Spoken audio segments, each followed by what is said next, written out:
Hello, I'm Tomasz Kotecki. I'm Deputy Director of Prospective Sustainability and Housing Analysis in the Mexican Housing Commission. We are charged with developing housing policy for all of Mexico and to make sure that it is implemented for the institutions that help us promote the public policy like Infonavit, Sociedad Hipotecaria Federal, and Fobiste.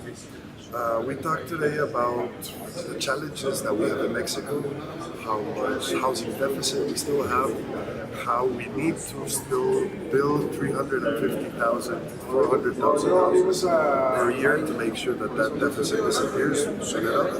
We have to ensure quality of the house and all of that without causing the externalities that we're used to from big housing development like land degradation, city growth, pollution, much quality house, and to make sure that all of that balances out with the economic interest that we need to balance to drive the economy. That's about it.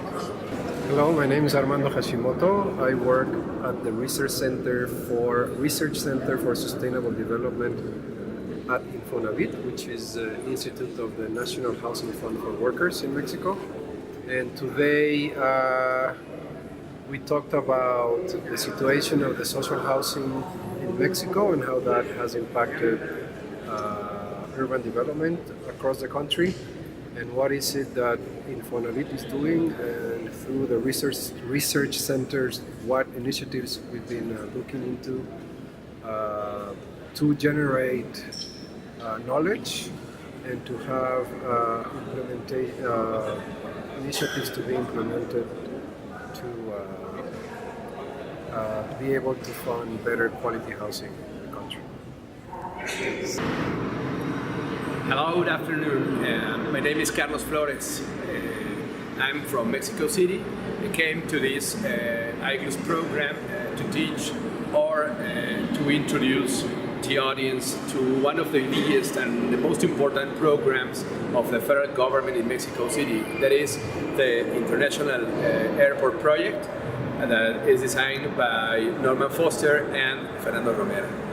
I've been here because, first of all, because I'm part of this community. I'm part of the Tech of Monterrey. I studied here my BA in International Relations. After that, the master degree in Public Policy, and the second one in Media and Political Analysis.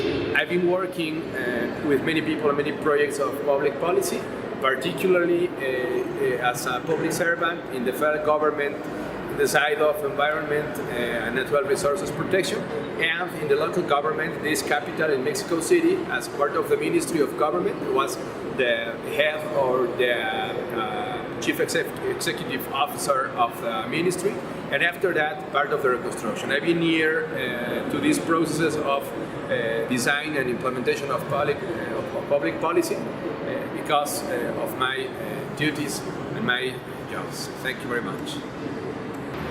Hi, my name is Arnoldo Matus Kramer. I'm the Chief Resilience Officer of Mexico City. And well, today we discussed the design and the implementation of the resilience strategy of Mexico City. And at the same time, we discussed our activities in terms of seismic resilience after the earthquake of September 19 of 2017. And well, we have very different activities working, for example, on reviewing the protocols of mobility, the water infrastructure and how resilient it is for earthquakes, and at the same time we have a much more long-term agenda that deals with the sustainability of the aquifer of the city, transforming, for example, the mobility system into a more sustainable one, and more friendly towards pedestrians and cyclists within the city. So it's a long-term vision, a long-term agenda that we are working together with the city, NGOs, universities, and the private sector. Okay. Nice to meet you. I'm Tania Jimenez. I'm an architect. I work for Tec de Monterrey as well as for the agency in the city in charge of urban development. And for the last 4 months, I am in charge of managing the 65 buildings that collapsed during the earthquake of the last September 2017. And today we're going to talk about specifically about how to finance the reconstruction of these buildings based on land value capture techniques. The reconstruction law published last year gives us a framework, a legal framework, to increase the building potential in these plots. And the idea is that with this additional building area can be sold, and with this additional income, the owners can finance the reconstruction of their own apartments. Soy la arquitecta Beatriz Eugenia Pérez Méndez. Yo trabajo para el gobierno de la Ciudad de México en la Secretaría de Desarrollo Urbano y Vivienda. Yo estoy a cargo de la Dirección del Patrimonio Cultural Urbano de esta Ciudad de México. Mi experiencia profesional tiene que ver con más de 27 años trabajando en el desarrollo urbano y la protección al patrimonio arquitectónico de esta ciudad. Estoy participando en este foro, compartiendo las experiencias que tenemos como ciudad en la protección al patrimonio. So, hi, I'm Luis Zamorano. I'm Director General of Urban Development in Mexico City.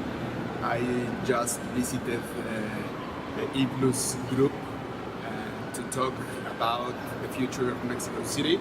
We talked about affordable housing, we talked about mobility, we talked about how to finance urban development within Mexico City, how to improve infrastructure, public facilities, and especially how to create a urban development planning scheme that takes into consideration social participatory schemes that involves and engages community in planning and in the concretion of the plans of our city.